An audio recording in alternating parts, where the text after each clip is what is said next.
our cream cheese. Ano? Tara!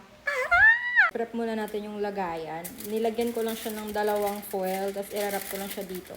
Yung gamit ko pala dito is 6x3, pero pwede nyo itong ilagay na sa malalaki yung pan.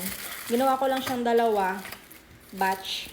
So, nagtunaw na ako ng butter, mga 6 tablespoon to. Tapos, lalagyan ko lang siya ng crushed graham. Tapos, ilalagay lang siya here and here. Tapos, i-flat nyo lang.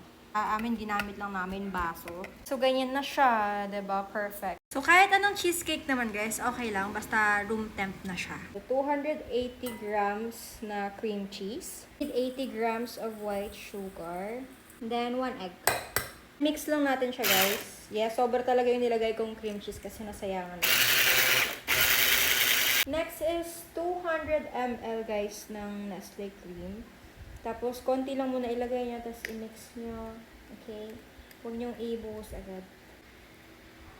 1/4 salt.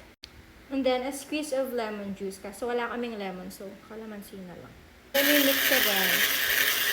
And 1/2 teaspoon ng cornstarch. Okay na yan, guys. Kailangan nyo lang siya i-sift. Kasi na meron ako, ito lang, ang liit lang. Pero meron naman akong malaki. Guys, nakalimutan ko. Meron nga pala ako bagong pang-sift. Ito siya. Bilog. Solid ko talaga.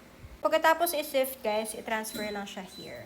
So, ganito na siya. Wrap lang din natin to ng foil and then lagay na natin sa oven.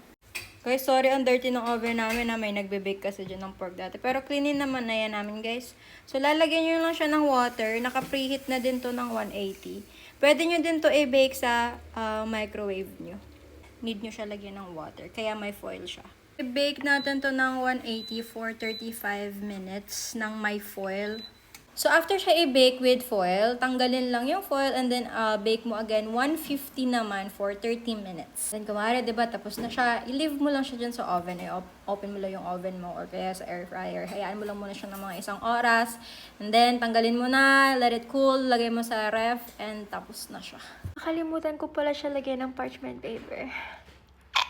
Pero natanggal ko naman siya. Yes, like. So, pwede nyo itong kainin. Malamig na din to.